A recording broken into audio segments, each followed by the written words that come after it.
Okay, hello. So I think I've got my stuff sorted here. Um, yeah, it's the first time I do like an actual working on an actual bugs live stream. Also, you might see I've got VS Code open here. I'm still trying to get used to VS Code. I'm mostly a old school terminal and VI type user, but I've been trying to make more use of it because it's kind of useful sometimes, and I think it's going to be more useful in this live stream as it's a bit more visual than what I normally do. So, figured I would probably just start with a bit of an update on kind of where we stand with Incus. The over the past few weeks, the main focus has been on just kind of renaming everything, which is, well, that takes a little while. There's a lot of LXD and LXC kind of mentions throughout the entire code base.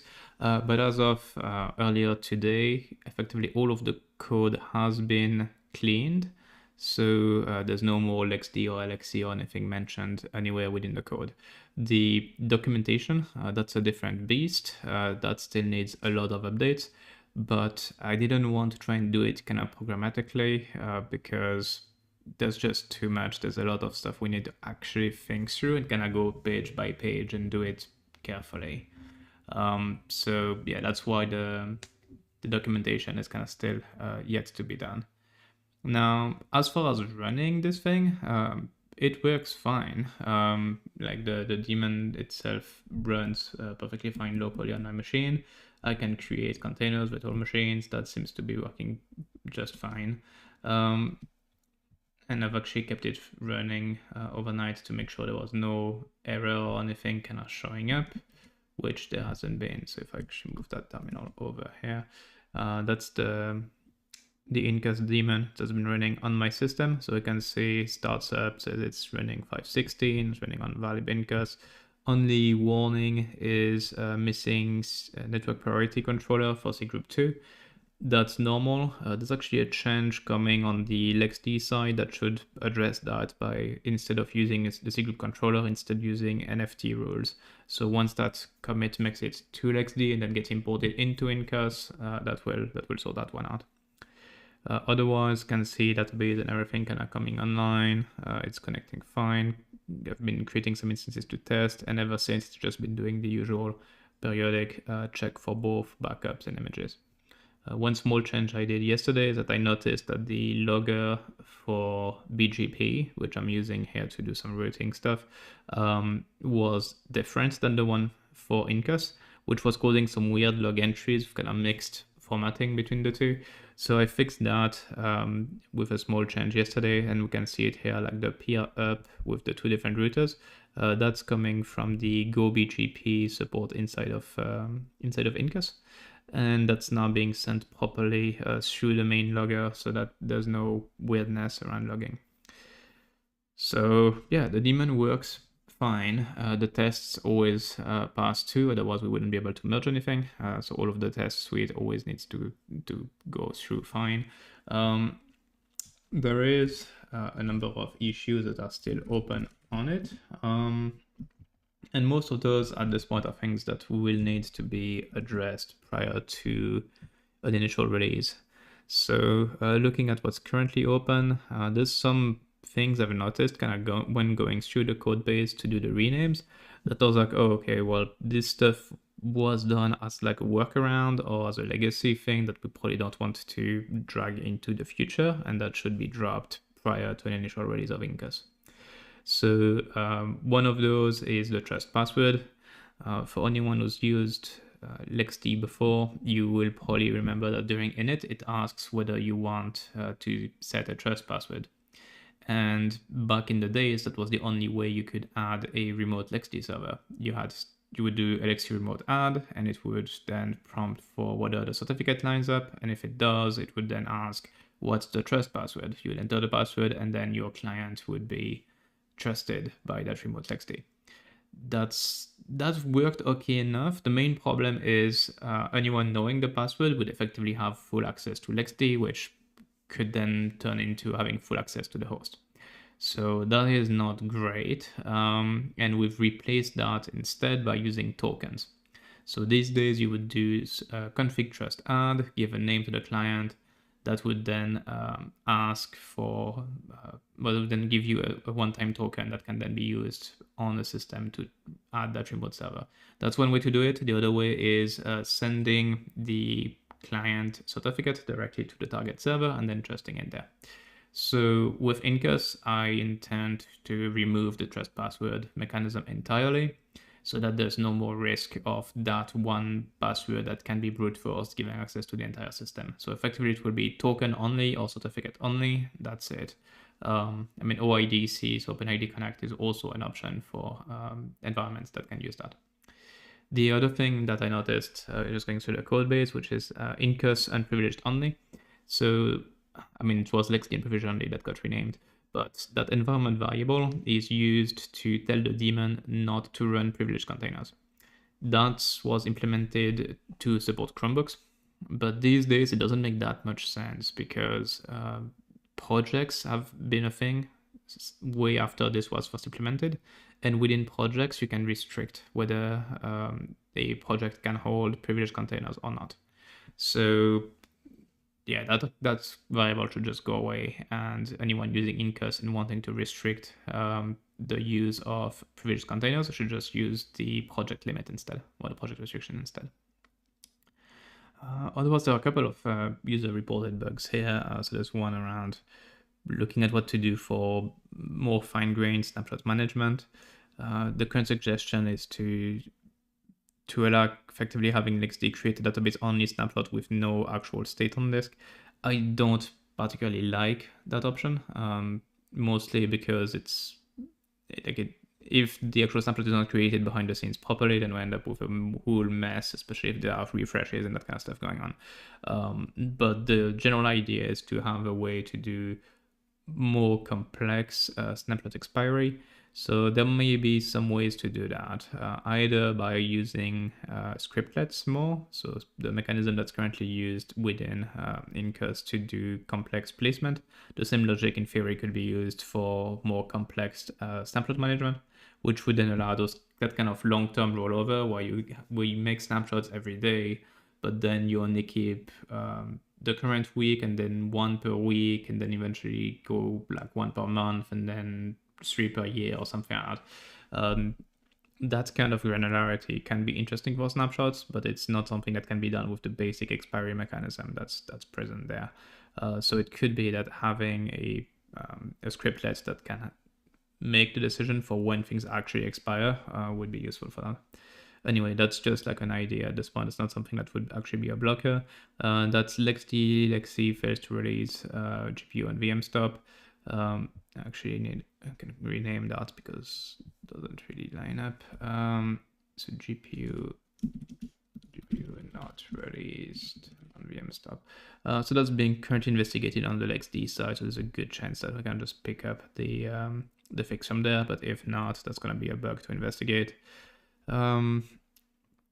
Moving commands to the standard CM command directory, that's mostly been done. The main issue currently is the daemon itself, which is still in Incus-D instead. That will take a bit more reshuffling to try and get that clean, mostly because I'm trying to make it so in the command directory, if we go look, so in the command directory here, I'm trying to make it so that anything that's under there doesn't have sub packages. So if we expand them, we can see that they only have files. There's no other directories under there. And the general idea moving forward is to clearly split packages, so Go packages in half between internal, which is for consumption of the commands only and cannot be used externally, and shared, which are packages that can be used from other consumers of Incus. So there's a bunch of reorganization there that's needed because a bunch of the packages that are currently under Incus-D here, those will need to move under internal. But some of them have also been used externally, so they might need to actually move to shared. And some of the stuff in shared doesn't make sense to be exported externally and should probably be in internal. effectively stripping shared to a bare minimum of what we know must exist for other consumers. And then if people complain or need other packages that are currently within internal, those can be moved to shared kind of on a one-by-one basis. So that's the idea. That's probably the next big thing I'll kind of be doing over the next few days. Mostly because I'm trying to get all of those file moves done as quickly as possible. Because until that's done, I can't really spend time working on the tool that's needed to look at the changes in the LXD repository and then backport those into Incus. That tool effectively needs a full list of mappings for where files used to be and where they are now, so that it can actually alter any of the changes and then try to apply them. And so long as files keep moving every other day, that doesn't really work. So that's why I've been kind of focusing on moving, like anything that mentions LXD, renaming that, any file moves that are needed, doing that now, so that as quickly as possible I can actually get that tool done. And that's the next one, which is the creating tool to import changes from canonical LXD. Then there is the idea of moving all of the commands that are currently under Incus. So if we go to a terminal, I'm not sure what's running there, a bunch of stuff. Okay, let's take this one. So if we do Incus help, I guess I just don't have it in my path because this is not the correct terminal. There we go. So Incus help. There we go. So under the Incus command, there are a number of subcommands. You can see them here. There are actually a bunch more that are hidden, but those that are hidden will probably keep. Anyways, those that are here, those will need to move, because the idea is that the daemon should just be the daemon and no user should ever interact with it. We don't want the weird split between LXD init being a separate command from the LXC command line tool. That's gonna go away with Incus. So the idea is to move those commands to an Incus admin command. So it will be Incus admin cluster something, Incus admin recover, those kind of commands. So that's what's currently open, and a community member is looking into that, and hopefully we might have something this week, which would be cool. Then there is the reshuffle around the Incus snapshot command. So that's currently being worked on. There's a pull request open, but it's currently in draft because it's not clearing the tests yet. But yeah, progress has been made. It needs a rebase clearly now. Some of the tests have cleared, but just not all of them. So that's in progress. And then removing the Ubuntu fan. So, the other thing I'm just thinking now, and I'm just gonna open an issue so I don't forget. Align Incus config just add and Incus cluster add. So the thing here is that one of them requires a name, the other one requires a file. It's a bit weird. So I just want to have that sorted out. It's another one of those, oh crap, we can't do anything about this when we hit that issue in LXD, because if we changed it, we would break users. But because I'm breaking every single user with Incus anyways, since everything is getting renamed, that's a good opportunity to go and tidy that one up.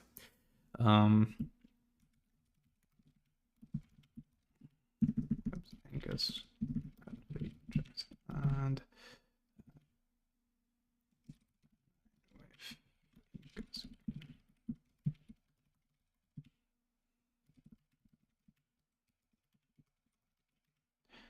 of name. Okay, that should be enough to remind me what I need to do. So that's another one I just noticed yesterday that would need to be sorted. Okay, so that's what's currently open, and I might look at some of those maybe in this stream, like specifically like removing the Ubuntu fan, or Incus and privileged only, or the core trust password. Those could be interesting ones. But the first thing I figured I would try and do is, and I just need to go look at a terminal for that. Okay, so that's the daemon running here. That's fine. Oops, I just copied the entire issue template in there. That's not what I meant to do. Anyways, just restart the daemon. Okay, so that's good. If we go back here and Incus list, there we go. So that's what's currently running on this system. And what I would like to do is get virtual machines working properly. So I can just clean up things a bit. I can clean up v1. So if I try exec v1, that works, but that's because I cheated a bit. So if we look at the process list here, we're gonna see Incus agent is running, which is all nice, but it wasn't running automatically. So let me actually show you what's going on. So if I delete this, oops, yeah, I still have both commands, which is a bit confusing. Okay, so now it's gone. And if we do launch images, Ubuntu 2004, v1, the virtual machine, but I fixed that. Okay, there was an issue with the image server yesterday with the name. Anyway, okay. So that's that VM created, and it's gonna start. Let's just go see what's going on. So if we do VGA, okay. So it is on the login prompt right now, but if I try to actually enter it, it's not gonna work so well because the agent is not running. That's because Incus properly advertises itself as Incus. The VM has a loader script that can detect LXD, but doesn't know about Incus, and so it doesn't actually load the Incus agent at all. Now, there's going to be a few fixes needed there. One change is changing the logic in DistroBuilder so that the images going forward can detect Incus and run the Incus agent. That's good, and that will need to happen. Now, the other problem is that a bunch of people are going to have existing VMs when they move from LXD to Incus, and obviously we want those to keep working. So the way to make that work is to have Incus pretend to be LXD to some extent, at least pretend just enough to get the agent up and running. So that's what I'm gonna be looking at doing right now to try and sort that one out. Just before doing that, let's show you what's actually going on in there. So stopping that VM, getting a root shell. Now I'm gonna be kind of cheating and going behind the scenes to locate the actual disk. So that's what I'm doing here. We see v1.block here, and that's the ZFS VM entry. So I'm not setting vol mode to full. What that does is that now in dev zvol, I can go and look at virtual machines, and you can see v1 block, and it shows me the individual partitions, which is what I wanted. So that's what the full option does. Now that gets me the file system mounted. With the file system mounted, I can set a root password. I can then unmount it and start the VM again. The benefit of doing that is now when the VM is started and I get to a login prompt, I can actually log in. So even if Incus exec doesn't work, it will still get me a login shell inside the VM.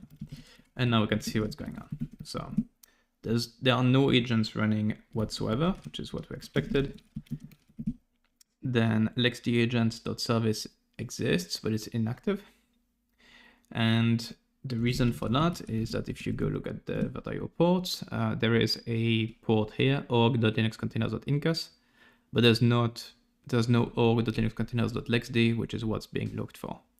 So just adding that one device should then cause the logic to do what it's supposed to, which is effectively, if we calling this effectively, mounting the config drive, and then in the config drive, it would call LXD agent. Now, that's the other problem, is we have a file called Incus agent in there, not LXD agent.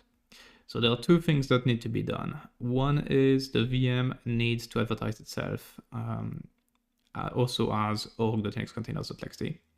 And to then make things work properly after that, we need to have a symlink inside of that config drive from LXD agent to Incus agent. So that's the two changes I'm going to be looking at doing now. For that, let's go look here.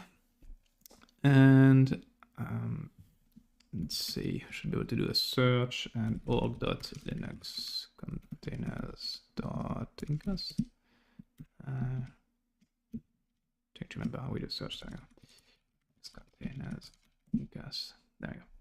So you can see a few different places. So that's the agent. The first one that I'm looking at here is the agent logic. That one we're gonna leave as it is because it's gonna be looking at that VirtIO ports. It's perfectly fine. That's no need to change that. This is a test, so don't care too much about that.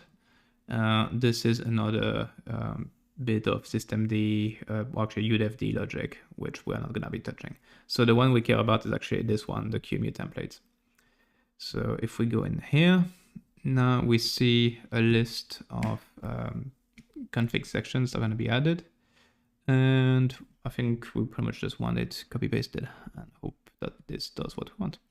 So we're gonna be copy pasting this chunk here.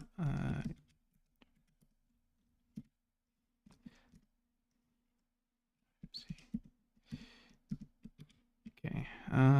Yeah, the indent is all messed up, but okay. So this needs to go here. Okay, that seems fine. So device QEMU serial, so that's the type, that should be okay. Driver vert serial port. Actually, I think this needs to be a unique name, so let's call it QEMU serial legacy. And then move that as legacy, and this would then be on legacy, I guess. Let me actually figure it out. The index is still a bit wrong, so I need to also fix that. Okay. Sounds better.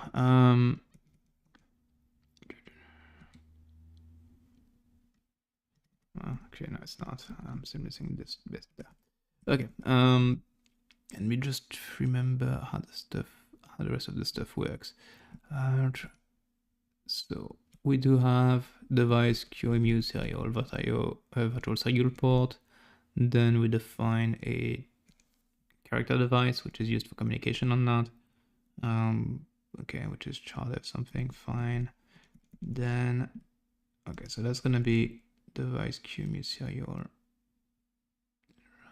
legacy. I'm just trying to figure out where it needs to connect to.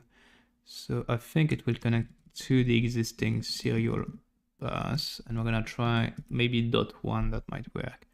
I'm not sure if I can have two things connected to the same chardev. I'm hoping I can. If I can't, we don't actually need this thing to be backed by anything useful. It kind of just needs to exist because we're not going to be running the old agent. We just need the file to exist to trigger the logic that starts the agent. So let's see. Can we actually build this thing with that change in place?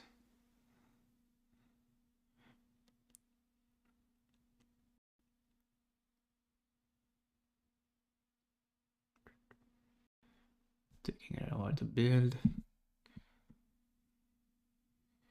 Okay, yep, there we go. So let's build. Now, if we go here, we're just gonna be restarting Incus. Okay, and then we're gonna stop the VM. Again, one day my fingers will get used to it. Incus start v1. Okay, so that failed. That's what happens if the QEMU config is not valid. Bus dev QEMU serial 1 not found. Okay. One thing I could try is putting them both on the same bus. I don't know if that works, but we can see. If it doesn't work, then we're gonna need to just create another serial bus just for this. I don't know exactly how VirtIO serial works as far as like the number of ports that can share the same kind of root, for lack of a better word. I'm not sure how that works. I know how that works for like PCI, and with PCI what I did would probably have worked, but I don't know that it works for serial. Okay, is it complaining that two things are using it? Probably char_dev can't take value. Oh, okay. So it's not complaining about the serial port, it's complaining about the character device. As I said, we don't actually need that to be anything useful, so let's see if we can get away with just not having it. Like what it normally does for the main device, so for the Incus one, is it connects to a ring buffer that can then be read from the host side and the guest side, and it's used to just say whether the agent is set up. But in this case, we literally just want it used as a flag so that the systemd unit start, which will then download the Incus agent, and that's going to connect to the Incus file, not the LXD one. That's why it doesn't matter if it's actually connected to anything useful. Cool, so that worked. The VM is starting. Now, if I go console, in theory, if we go in there, we're gonna get a bunch of errors. The reason for that is that now the marker file will be there, which should trigger the agent unit from start to start, but it's gonna fail because the binary is not there. So just looking at what's there, okay, and then the what are your ports? Right, so both files are there, so that worked fine. And then if I go look at systemd, it probably has tried to start the agent and failed. No, it didn't. Okay, what's going on? Yeah, activating auto restart. Okay, so it's in a restart loop. And indeed it's failing to find LXD-agent. So that makes sense. That's exactly what we're expecting. Now going back here, so that means this file is done. That's working fine. Now the other thing I need to go and modify, not actually know where it is. So if I go inside instance drivers, and I'll get the QEMU one. There we go. It's kind of weird showing me a bunch of other changes on the files. No. Cool. So if I look in this one, that is where we populate the config drive. So I can actually, I don't need this section here. There we go. So if we go look at mentions of Incus agent in there, so that's where it locates the binary. That's fine. That's fine. Okay. Installing Incus agent. Okay. So there it copies the file, does chmod, does that kind of stuff. That's fine. And it does it. What's the other condition? Okay, so that's if it found the agent. Cool. That populates the rest of the drive, and then it creates all of the other files. What we need to do in there is gonna be just creating a symlink. So I'm just trying to figure out where we put that logic, because in theory in here would make some sense, but the agent needs install is kind of what worries me, because that checks whether the agent has changed or not and whether it needs to be copied again. That's fine, but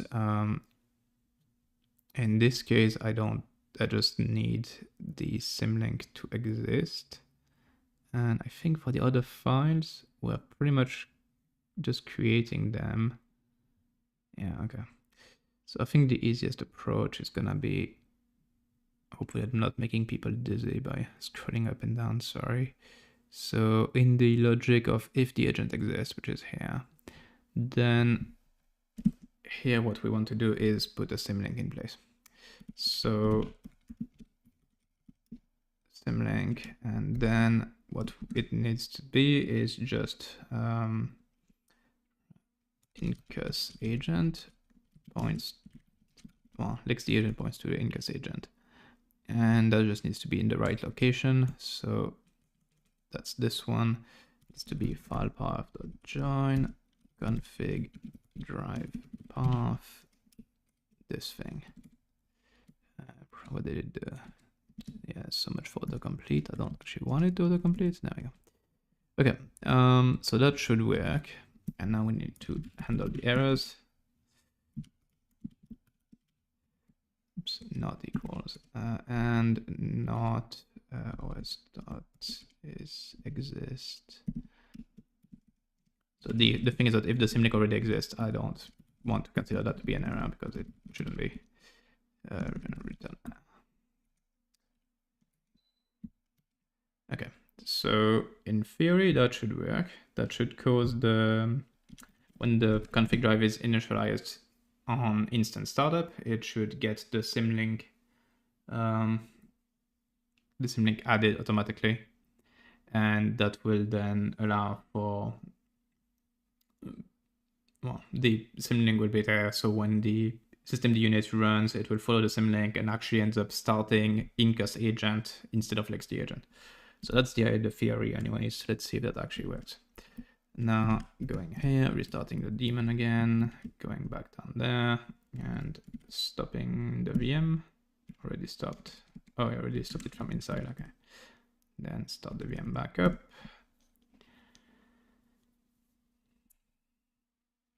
And in theory, that should get me an agent. Let's see. Yeah. We have LXD agent running. So it thinks it's LXD agent, but it's actually Incus agent with LXD agent pointing to it. So that's working fine. Now if we go here and do Incus exec v1 bash, look at that, it's working perfectly fine. Now just to check if the rest functions properly, because one of the consequences of the agent not starting the first time around is that Cloudinit couldn't, well, not Cloudinit, but the logic used to rename a bunch of files on startup didn't run. That's why it's called distro-builder-4a whatever, instead of being called v1 as it should. So let's try that again now that the agent logic is in place and see what it comes up as. You can see it starting v1. Okay, so that means it's actually the agent actually started properly on first boot and did its job.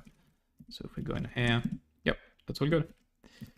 Cool. So only thing left is just checking the diff. Yeah, so there's something wrong there. This isn't. That's something I need to disable in my VS Code.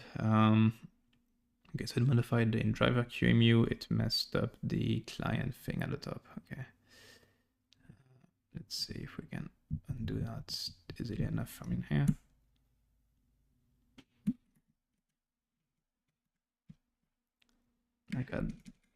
We've never liked those kind of named imports. Yeah, it keeps coming back. Okay. Okay, I'm just gonna fix it afterwards.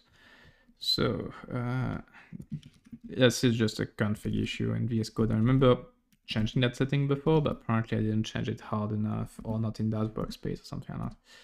So it's just that named import is not needed and I don't like seeing it. Okay, so now the delta makes sense and just needs to actually trigger a get commit of this stuff. There we go. So we can see the two files are being included in that commit, and that's gonna be the incusd instance QEMU, support legacy, well, support LXD virtual machines.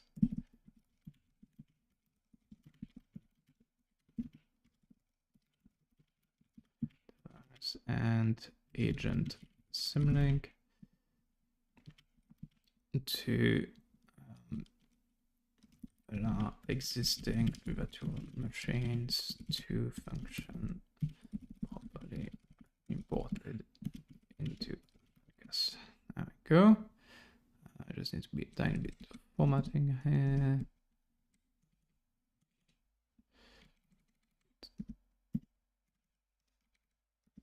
Just make that look a bit better. Oops. Okay. So that's fine, and then we can go and accept commit message. Yep, that's fine. Okay.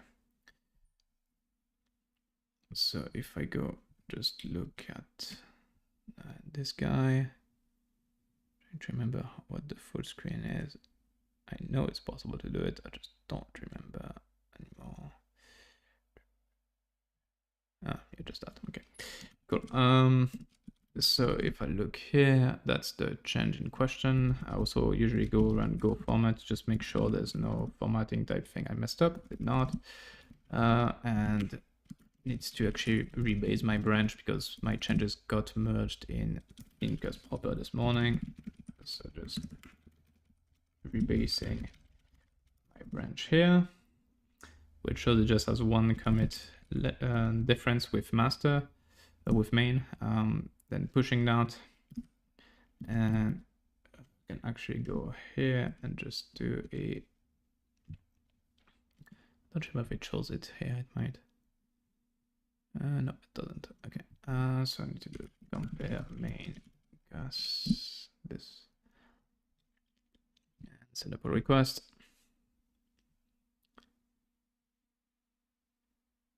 And it usually takes about an hour or so for the tests to all pass and for things to actually be reviewable and mergeable.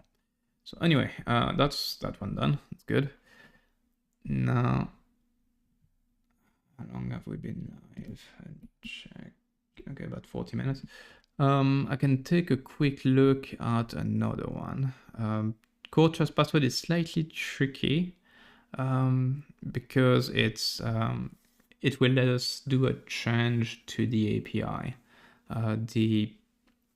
The config, the server config in the API is listed as a map string interface, which is a bit of a weird definition for it. The reason for that is if you set a trust password, we don't want Incus config show to show the trust password. So for that, we instead return a boolean, and to be able to hold both strings and booleans, we had to use an interface in Go, which is not great. With that config key going away, all of them are gonna be strings again, which means that we get to undo that particular mistake. Well, not really mistake, but kind of hack that I never really liked. So that will be good. So if we look at the server config, we should be able to see it here. Server, where is it? Server storage info, server put, yeah, so config here is defined as map string any. Any being the new nicer name for interface.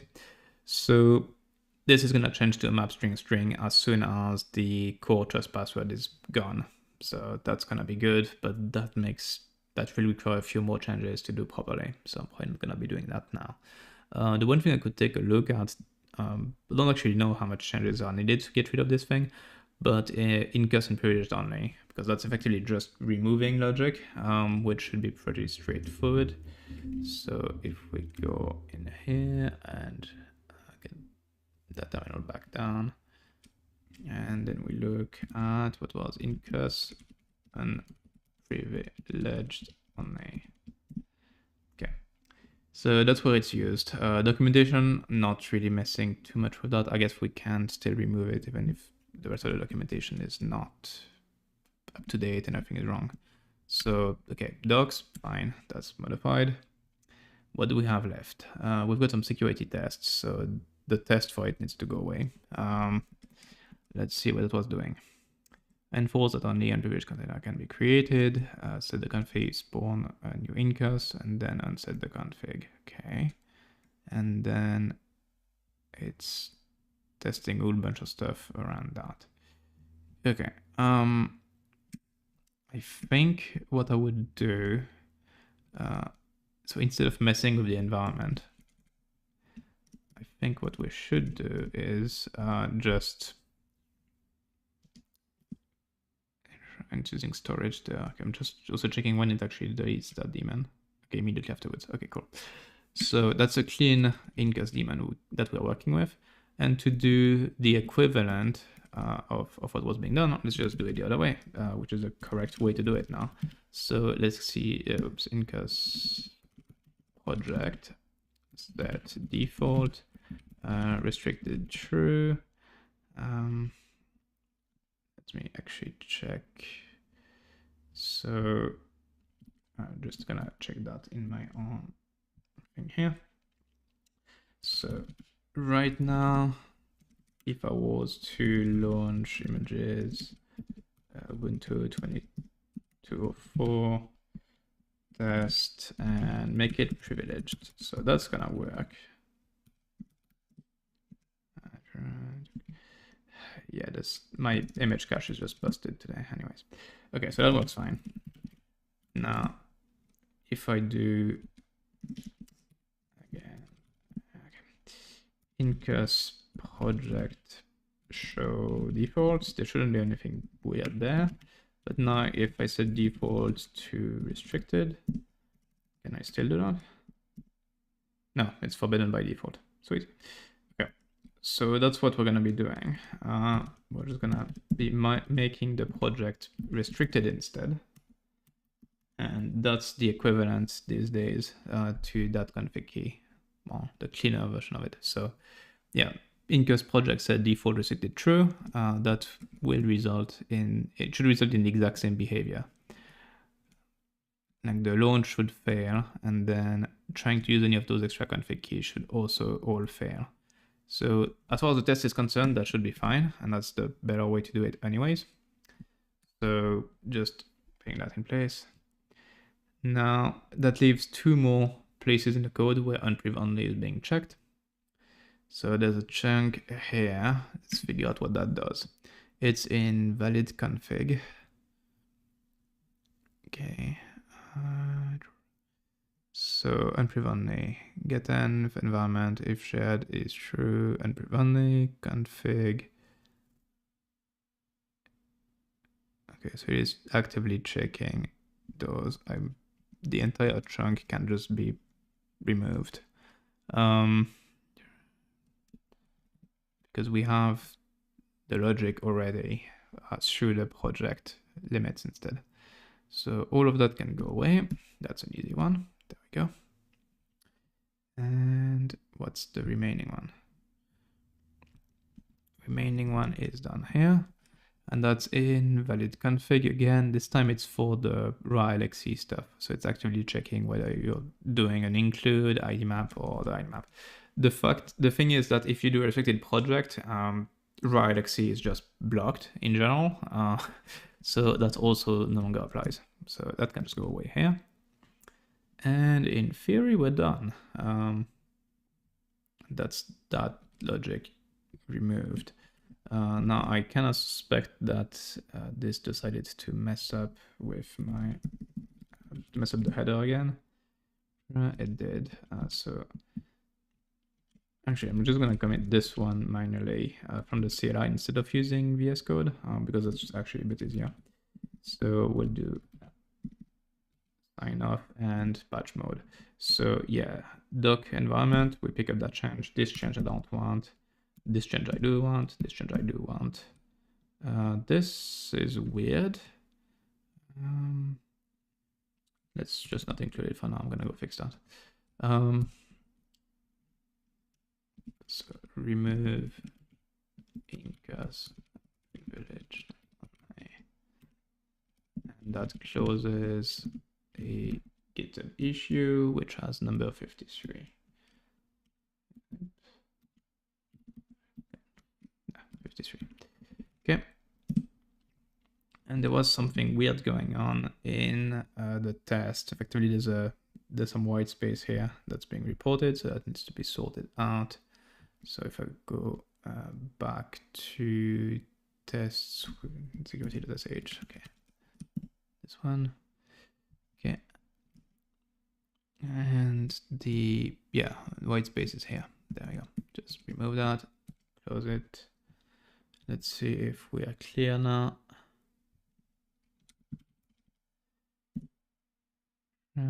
Yeah, that looks good. So I'm just gonna undo the change to Incus D because I don't want that change.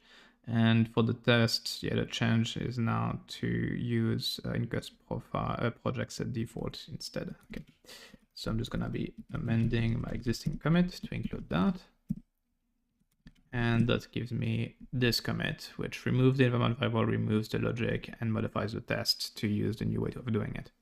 Now what should be done is actually testing this thing. So the test in question is as part of test security. So we should go and run the test suite to make sure that this is fine.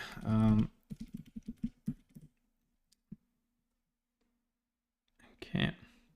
So I'm going as root, but retaining my environment, and I can go in test, and the way I should do it is tempfs1, that just makes it a bit easier to clean up if something goes wrong.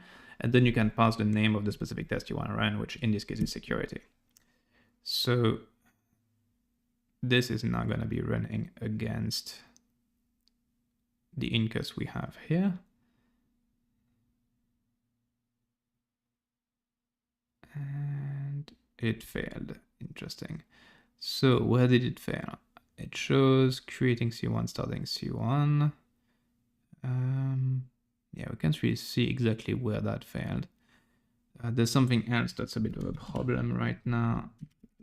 The C group config is incorrect because Incus expects to run in the root C group and it's not right now. So can do that. Oops. I also need to rebuild because I'm not sure that the code base was rebuilt after I made the change. So just gonna do that to be safe.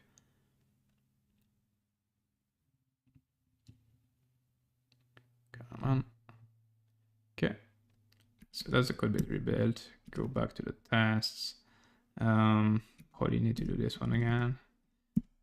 And oops, go in the test directory and rerun the test. So that's just to make sure it still fails. And if it does, then I'm gonna go with verbose mode to actually see what commands I run and where this is failing. Because right now it just says cleaning up, which means it didn't get like some command returned non-zero, and that just causes a test failure. So there's an Incus, I believe it's verbose. That should, yeah, that gets us the trace for the script itself. So it's going to make it a lot easier to see what's going on. All right, so you can see force cleanup. Okay, what command failed? So it shows that launch test image C1 security privilege true, that succeeded when it definitely was not supposed to. So let's see what happened, because we're supposed to have set the restricted flag, and we see here that we did. Incus project set default restricted true, but that somehow didn't work. Now, I think actually see what's wrong, and it's pretty obvious. So let me just show in the code instead. So if I open this, okay, and I look for restricted, okay. What's going on here is Incus storage there is created, and then the daemon is started on it, but this command doesn't run in the correct context.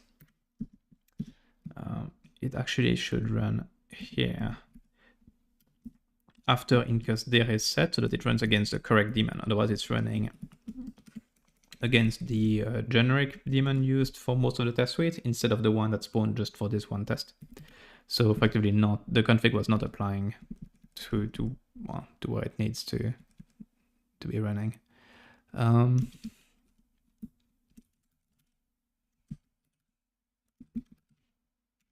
Just gonna be changing the headers, like the comments, to make a bit more sense, because they were mostly wrong. Okay. So that seems fine. The extra daemon is, no, so the variable is defined, directory is created, extra daemon is spawned. Then in a subshell, we go and set Incus there to point to that daemon. Then restrict the default project. Then load the image and start trying to create a previous container or not. So that should be fine. Now, if we go back here, I can just rerun the test and see if that does get through.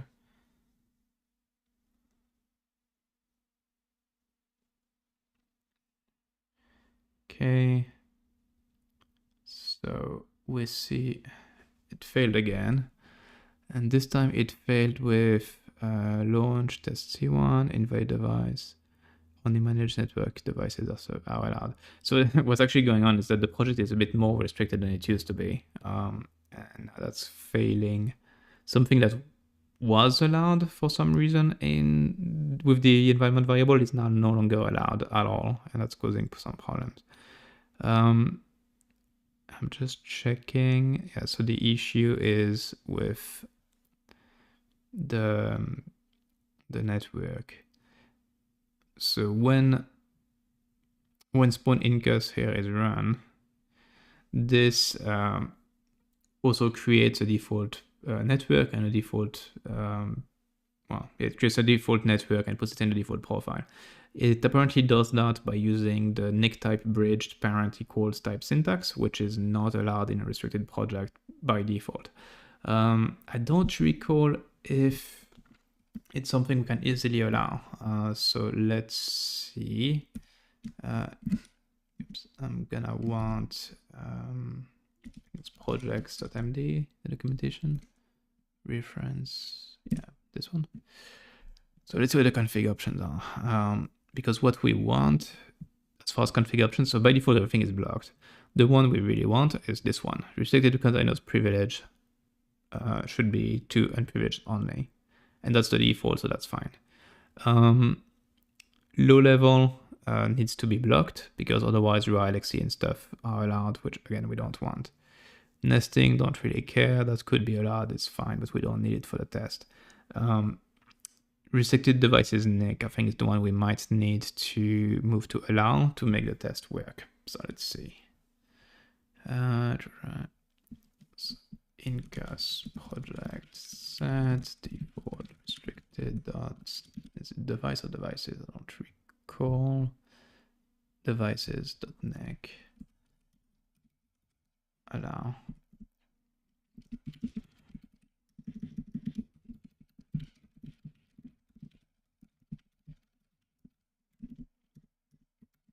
Okay, so let's see. That should now allow pretty much any kind of network device, which if that's the only problem we had, that should now let us clear that particular test. Definitely going further and test result success. So that's good, that worked. So just as a reminder, what we end up with as far as delta is this. Actually, let's merge that into the previous commit. Okay, and now look at the entire change. So the entire change is now modify the environment documentation to remove the config key, remove the code associated with it, and then reshuffle the test suite a bit so that it spawns the extra daemon and then sets the restricted flag and still allow normal nicks, which then gets the test to behave properly with all of the things that are normally blocked be blocked and all of the things that are normally allowed now be allowed. So that's good. And that's gonna be the other change that needs to be sent. This one fixes, what's the issue number again? Put it in the commit, 53. Okay. So I'm just gonna rename that branch to issue 53 and rebase that on main so that we only have this one change in there. Okay, and then I can push that up to my GitHub. Okay, so it's been pushed. And finally, we can go here and do another compare Incus, this one. But this time, instead of comparing main, I'm comparing issue 53. Yeah. I mean, you can do that through the web UI as well, but I know the GitHub URL as well now that I don't need to. Okay, and that's another pull request open. So I guess just before wrapping up, I'm gonna go look at what's going on in the first one. Unit tests need some fixing, thanks. Yeah, let's see what's going on. I think that test I said we should just ignore. Probably we shouldn't ignore. Yeah, fail, okay. So let's go and fix that real quick. I'm gonna switch back to my main branch that has that code. Okay. All right. So when I was here earlier, I said that it was org Linux containers legacy.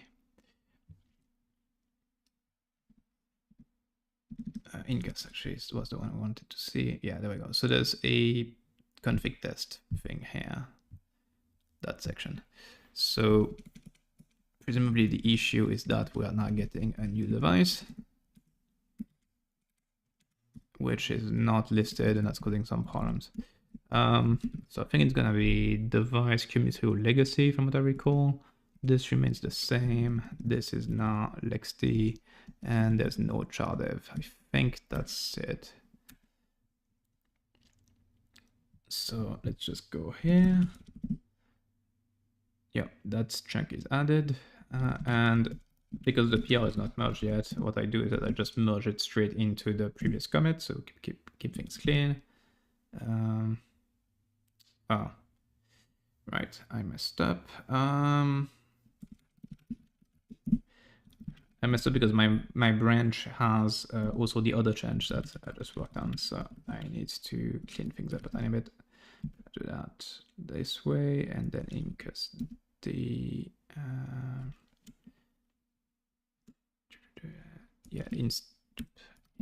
come on, instance utils that can go away, doc can go away. Okay, so that should just be the change I want. Yes, and now I apply it to the correct commit. There we go, and push force, which is gonna then reset the tests on GitHub, and hopefully this time it will go through.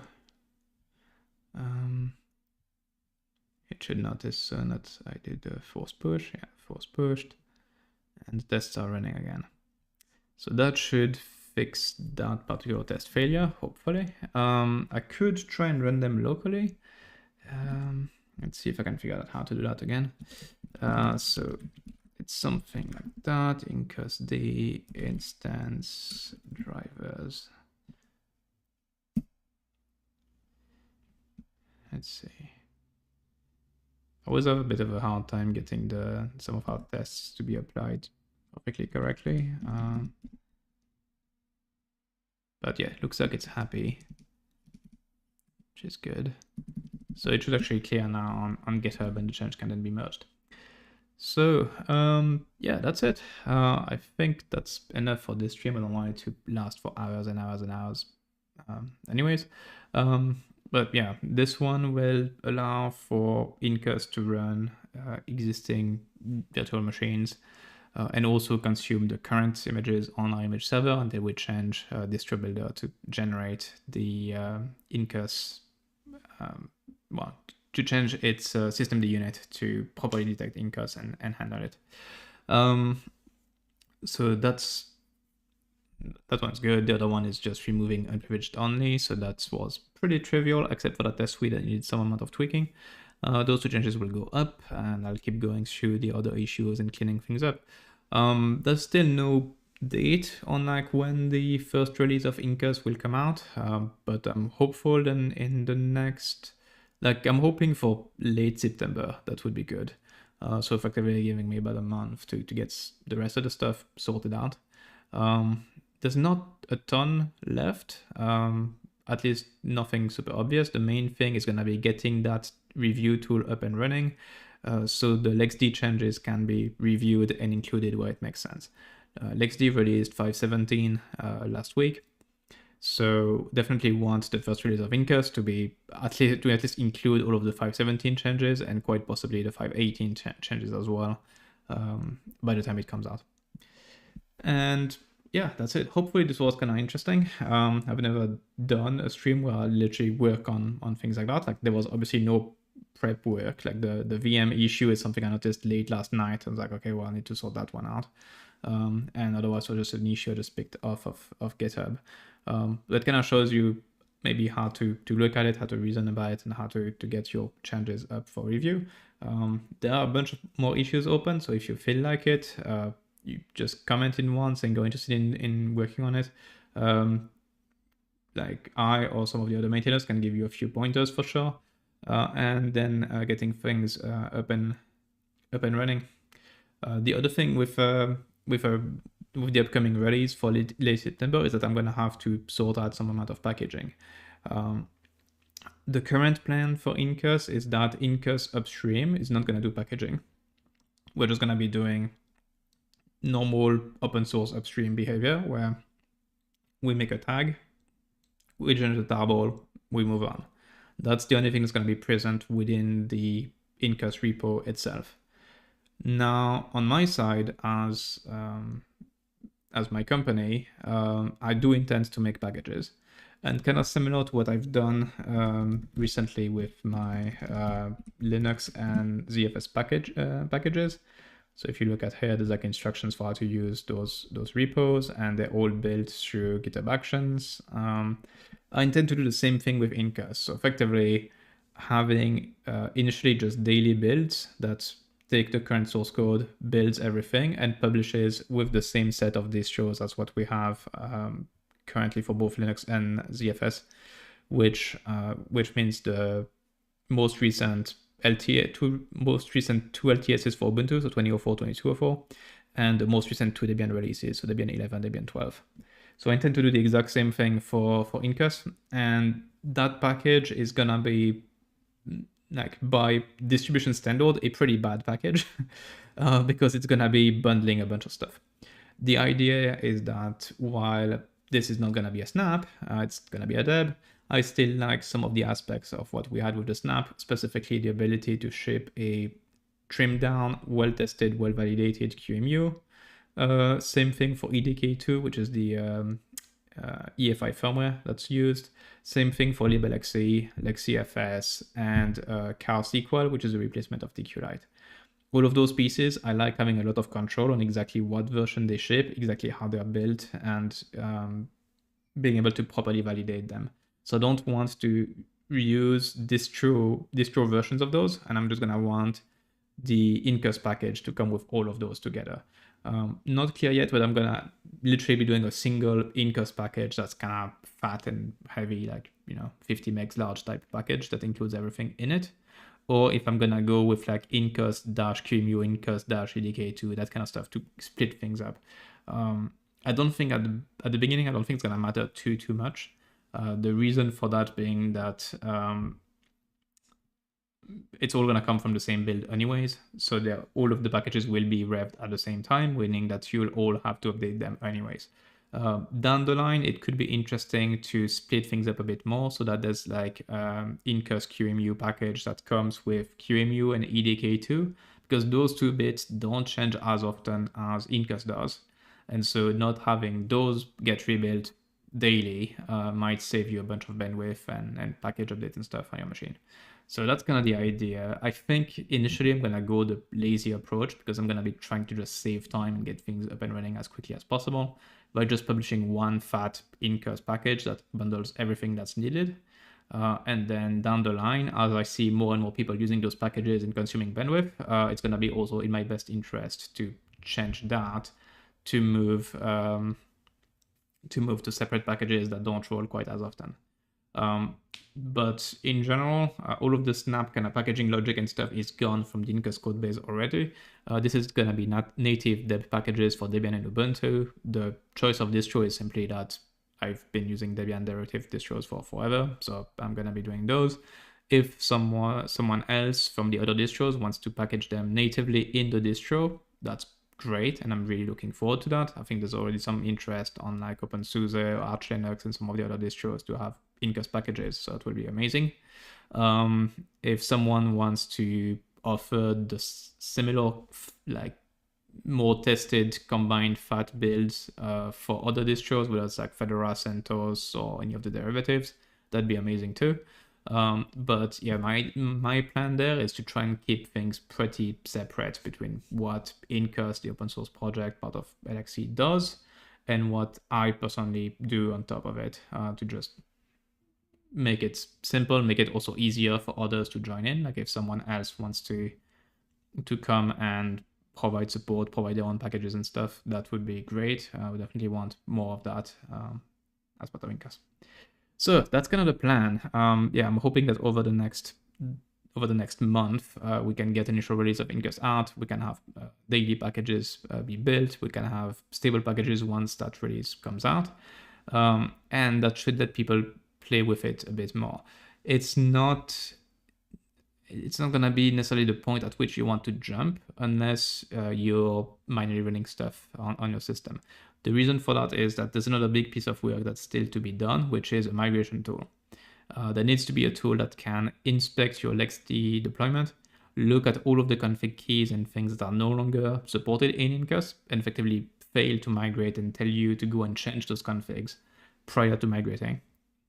And once the source LXD matches what Incus can handle, then actually go ahead and like move your data, move this everything, reconfigure CFS, reconfigure a bunch of other stuff so that the data is moved over. The good thing is that we've already done that in the past. There's a tool called lexd.migrate within the LXD snap, which does migration from old LXD, LXD 2.0, 3.0, over to recent LXD as a snap. And the logic in there is near identical to what we need, except it doesn't do that kind of config validation stage, which will need to be added. So until that tool exists and is part of the Incus package, I would probably not recommend anyone try to move production LXD over to Incus. But once that tool exists, and that will make that possible. And I think the tool will probably also work in be developed in multiple stages. The first step is going to be migrating individual systems from LXD to Incus. And then the next step is going to be, okay, now we need to do clusters. And that's going to be much trickier because with clusters, you kind of need to evaluate the entire cluster and then go and do all of the machines so that they all move from LXD to Incus and then they can talk to each other again. The intermediate step for a cluster might be very messy because we don't want to have LXD talking to Incus, Incus talking to LXD within the same cluster. That would be very bad. So there's going to be a lot more fat needed for that stage. So my hope is September Incus release with stable packages and everything, and hopefully October, so towards the end of October, migration tool can handle standalone and clustered environments and can actually move people from one to the other, making it possible to like already start moving some production systems and stuff from LXD to Incus by the end of the year. And then early next year, the focus is going to be towards getting an LTS release out for Incus. So the next LTS for LXC and LXCFS is going to be due around March, April-ish. And we're going to want Incus to also be included in that batch, which is going to be a bit weird version-wise because I expect that the first version of Incus is going to be like 0.1, 0.2 type thing. And then the LTS is going to be 6.0. The reason is that we always line up the LTS version across the different projects within the Linux Containers project. So we're going to be releasing LXC, LXCFS as 6.0, and Incus is going to probably bump from a 0.5 or something straight to 6.0. It's not unheard of. We've done it before with LXD, actually. LXD never had a 1.0. It went from 0.12 or something straight to 2.0. So the same is going to be happening here with Incus and for the first LTS in March, April-ish. Anyway, that was a long way to wrap up this video. But yeah, hopefully this was a useful live stream for how to contribute to Incus and also kind of what the state of the project is right now and where we're headed over the next month and towards the end of the year and early next year. If you've got any questions, feel free to leave them down below. You can also go use the community forum. So that's up and running. It's possible to add, there's an Incus section, you can see here with a topic right asking for macOS. There's also a built-in chat that's somewhat new here that can be used for direct chat with people on the website. So you can use that to ask any questions around Incus. If you want to contribute, feel free to just go and ask stuff on GitHub, that's fine. And if you want, otherwise you can always just leave comments down below on YouTube and I'll take a look at those and answer them as well. All right, hope you like this and I'll see you in the next video. See y'all, bye.